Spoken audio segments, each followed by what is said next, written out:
Hello, my name's Harold.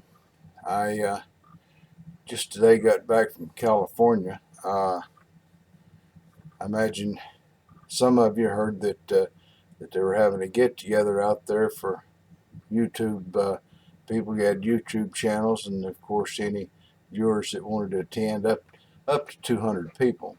And so all the big guys was there, and I wanted to go see who they were. And they had Keith Rucker was there, and A-Bomb and Tom Lipton and Chuck Bomarito and Randy Richard and Don Cossett and oh uh, Kilroy. James Kilroy was there, and several other people that don't come right into my mind just right now. And so anyway, I had looked up where the place was going to be and found the nearest airport, which was Ontario, California, and it's sort of city limits to city limits with Rancho Cucamonga. Now, the fellow's doing the Bar Z Bash there. He's got a channel, Shadon, SHADON HKW, and you can see 8 hours of the recording there if you want to. That's a pretty long one. It's a little blurred, but it's there. Uh, anyway, he put on this thing. He usually does an annual customer appreciation thing, and this time he decided to include YouTube people. And so I went along out there anyway, and wanted to see what the big guys looked like. Anyway, we got to Ontario, California, and I had already looked all this stuff up. It was supposed to be a 10-minute drive from our hotel over to the Bar Z place, and so I got the Garmin, the wife's Garmin. We took it along just in case, and sure enough, the rental car didn't have a GPS in it. And it was about 9:30 when we hooked that thing up in the car and punched in the address, and the only thing it would accept was Rancho Cucamonga. He told us it was in Alta Loma, but there wasn't any. It wouldn't have any of that. And then he told me it would arrive there at 11:45, and I thought, wait a minute, 9:30 to 11:45. That's must be it's like better than 100 miles away or something. Could I have really made that big a mistake? You know. But anyway, we checked the Google Maps on the wife's iPhone, and it gave the same distance. It didn't give the same arrival time. I don't think it even shows an arrival time on it. I don't know. But anyway, so since they were both showing the same way to go, we headed off over there, and it took about 10 minutes, like I'd figured. So I'm going to have to look into why the GPS was showing an arrival time way the heck in the future like that. It's never done anything like that before. Got to have something to do with the West Coast. And I guess if anybody's been to Southern California before, it's mostly a godforsaken desert, and Rancho Cucamonga fits in that area. Of course, all the people, they got grass and trees because they watered it and everything. But if they didn't water it, it'd be sand and tumbleweeds. But anyway, it was hot, and it was hot as Houston there for sure, maybe more. It wasn't humid that day, so anyway, we left Houston Friday afternoon. Got there, about 9:30 at night, and the next day we spent from 10 o'clock to about 4 o'clock at the bash. It was hot, and I'd had about enough by then, and I think they kept the thing going till 7, but I really don't know because I wasn't there. But it was pretty hot. There was one old guy there that had heat stress or heat stroke or something. The medics showed up and took him off to the hospital. Uh, it wasn't humid. I don't know why not, because they're only about 40 miles from Los Angeles. I think it should be humid like here. Maybe it was just one of the non-humid days. Uh, anyway, so Saturday we went through the bash, and then slept in till about 8 o'clock on Sunday morning, and fooled around the hotel there until about 11 and checked out. And I talked the wife into going to Joshua Tree National Park, so we took off up that way and went through Joshua Tree and got back into Ontario, California there at, I don't know, around 5:30 or so. And went and get something to eat, and then we just went back to the car rental and went and spent the rest of the afternoon in the airport. I had a 9:30 flight out of there to Phoenix. We got to Phoenix about 11, and then we got to stay in Phoenix until 5 in the morning, and we got to Houston about 9:30. So all the sleep that either one of us got was maybe almost a couple of hours between Phoenix and Houston in the airplane, and that was sitting up and leaning on a seat, which wasn't exactly what I'd call quality sleep. But now that I'm here, I can't sleep, so I thought I'd do this. Both I've got a little thing I was thinking about. There's this redneck boy down in North Carolina. He was out duck hunting, you know, and he went out and he'd got himself 3 ducks, had them in his game bag. He was walking back out of the woods, you know, to go back to his car, and game warden pops out of the bushes and said, "Hey, Bubba, hold on there. What you got in that game bag?" And Bubba says, "Well, I got me 3 ducks." And game warden says, "Flop them up here on this tree stump, and let's have a look at them." So he flops them up there, and game warden says, "Well, Bubba," he says, "you got a North Carolina hunting license? You're in North Carolina, you know." Bubba says, "Yep." Whipped it out of his wallet, showed it to the game warden. Game warden looked at it. Game warden looked around at the ducks, picked one up, smelled the duck's rear end. And he says, "You know," he says, "this ain't no North Carolina duck. This is a Tennessee duck." He says, "You got a Tennessee hunting license?" Bubba says, "Yep." Reaches in his billfold, pulls out a Tennessee hunting license. Game warden looks at it. He picks up the second duck, sniffs his rear end. He said, "Well, this isn't no Tennessee duck." He says, "This is a Kentucky duck." He said, "You got a Kentucky hunting license?"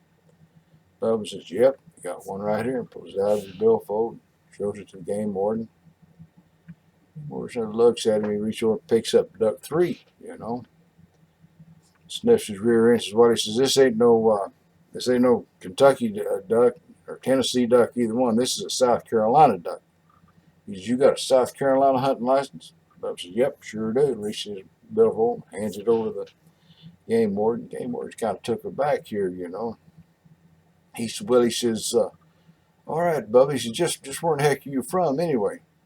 Bubba spun around, turned his back to the game warden, dropped his britches and bent over and says, "How about you just tell me?" Now, I guess probably he probably knew. Anyway, there was all kind of all the big shots of the YouTube community was there, and so I was, you know, going around taking video of them. I had my little imitation GoPro on my hat, mounted up on my hat, and I was walking around, and I thought, boy, I got a lot of really good video here to use on my channel. And when I downloaded it off there a while ago, I had 38 blank, silent pieces of video. So I didn't get a lot of good stuff, but I did carry my my movie camera too, the one I use in the garage, and I got quite a lot of stuff with that. And so it wasn't a total loss. And I got to meet Chuck Bomarito while I was out there. I enjoyed that. I got to meet Herb Blair. He's a Texas boy, and I knew he was all right. He had to be from Texas. And everything went along really good. Bunch of nice guys. And, you know, I'm going to show you a little bit of video of this and that and the other that went on. And hopefully you'll like some of it. They had a 4-jaw chuck competition that A-Bomb was the judge of, and they had a layout competition that Tom Lipton was in charge of, and so I entered both of them. Figured they needed somebody to come in last, you know. And the 4-jaw competition, after about 3 minutes, I decided I was as close as I was going to get to zeroing a piece of metal in a chuck. And every time I touched the chuck, it looked to me like it'd move a couple of thousandths. And I figured, well, you know, if there's that much slack in the system, I'm not good enough to get it down to, you know, any better. And so after about 3 minutes and something, I stopped, and I was 1 6/10 thousandths away from being zeroed. And the guy that won, he was 4/10 of a thousandth away from being zeroed. So undoubtedly it could be done. And I didn't come in last. I was about the middle of the pack there, I guess, on doing that. And then we had the Tom Lipton layout contest there. He had some pieces of sheet metal. He had a piece of metal with 6 pegs in it that were, you know, laid out in a 4-inch circle. And he pretty much told everybody how to do to lay their metal out. So anyway, I center punched the center of the thing, and I got the dividers, and I drew out the circle and drew off the spot the bolt holes ought to be located at, and I center punched every one of the spots for the bolt holes, and everything was going pretty good till I got down to that 6th hole.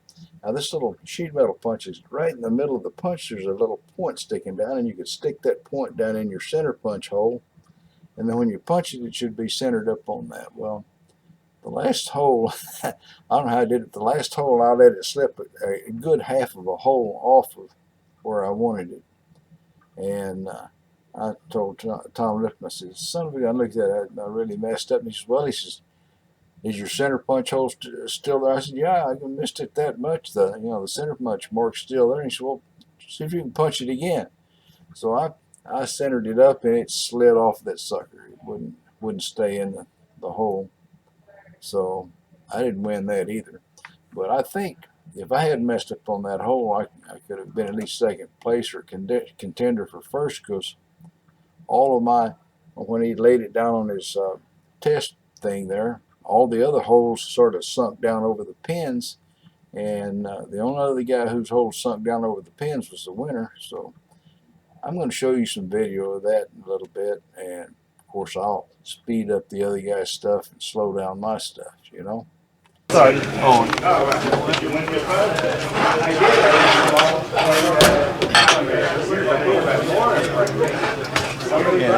Good? You got everybody around here? Yeah. Good? Let's go. Okay, we're going to check these mofos here. You ready, Tom? We're checking. We're rolling, baby. We're rolling. So the first grading is just going to be, does it go on the gauge? I don't think turning it's going to matter, but I'll give you that opportunity. All right. 5 out of 6. Top Harold, Harold's got the. Now, if this is a bench press competition, that would be a good group. Yeah, it would be. I like that. Thought about The rule was, does it go on the gauge? Sorry, Harold, but even with a double punch, You gotta punch it one more time. you got to punch it one more time. Twice more. We need a half-inch punch. Okay. Phil Monday. I think so. You'll see them. Okay, let's see what we got here. I was like, we gotta make a deal. I won't give you a hard time. You tell me so I can You get actually a really good, you can see. 2 o'clock.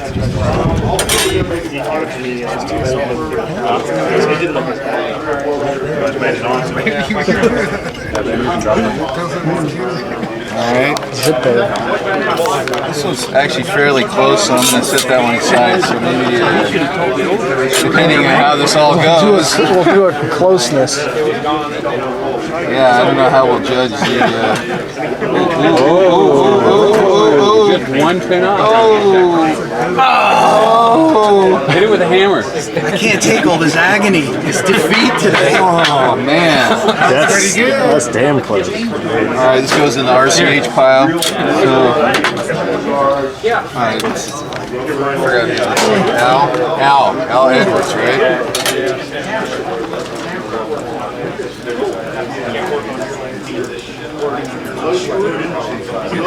That's pretty close too. So Brad, make sure you check yours in all 6 positions. It might just drop. All 6, yeah. What's that? I said make sure you check yours Evan in all Murray. 6 positions. It might just drop on. Really? I was just noticing, man. We still got a bunch of shirt on there. Oh, yeah? Boy, man. All the shirt taking it. Yeah, still got my shop lock shirt over there. Close. Still not. It's just a link. For sure you need go, no go, bitch. John D. Need range gauges. I mean, T-Flash. But I had to move the Avon shirt. One pin. What I was going to do is let the campaign run. Real nice. Time to turn your pins down a little smaller for next year. What's that? Turn your pins down a little Yeah, we'll smaller. just take them down 1,000 at a time until they all go.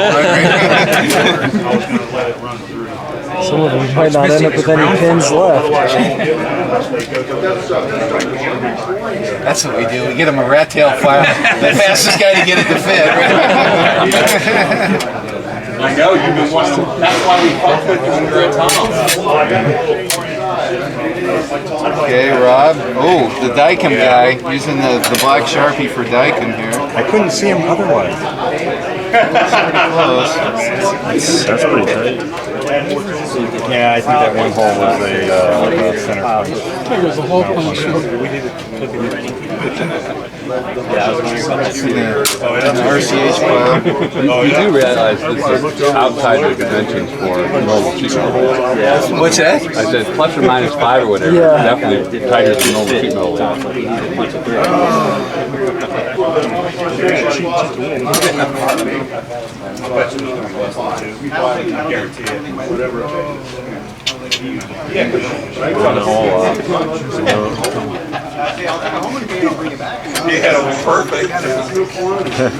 Got 4.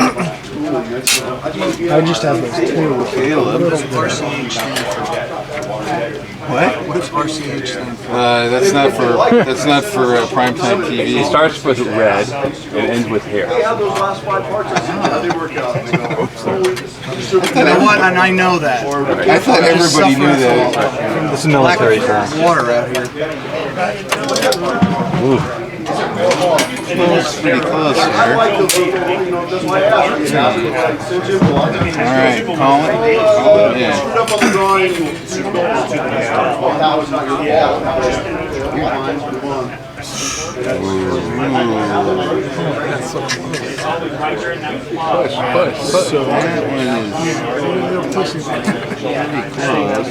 Okay, turn it and try it again.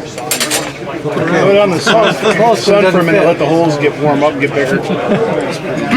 Put it out in the sun. One more hole. Let's try one more hole. The mallet test. Yeah, I'm gonna stack them up on here, right? That one's real close.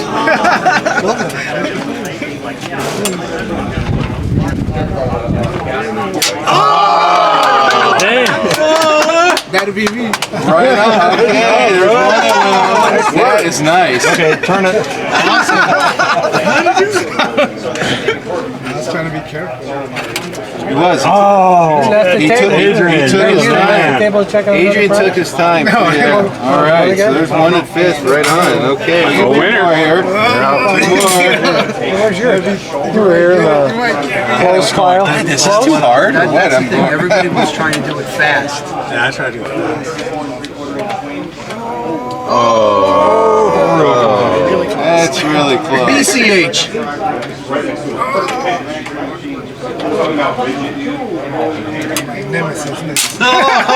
Okay, one left. Neil.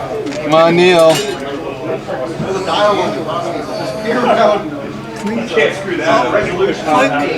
Adrian? I think we got a winner, boys. I think we got a winner. Congratulations.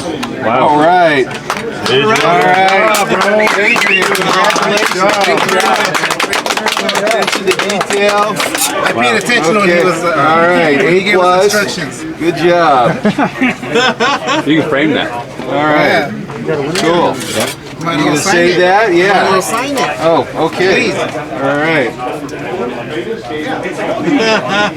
So, compliments of KBC Tools. They donated a $500 gift card. You are on a shopping spree, buddy. Definitely need some of these. I've got some notepads down there. One Manuel Funky. But it was 2 4-cylinders. I gave away some.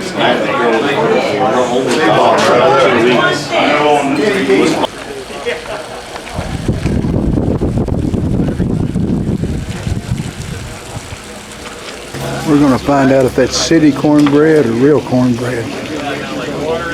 Well, I took a bite out of it. It's not real cornbread. I'd be willing to bet there's a half a cup of sugar in that piece right there. The only way you're going to get good cornbread is to go to Cracker Barrel restaurant or let my wife cook it for you. And she's not real eager to cook cornbread for nobody but me. So there you go. This is the view from Bar Z Industrial Bash. And it's very picturesque. Marty and Hurst, be careful. Joshua Tree National Park.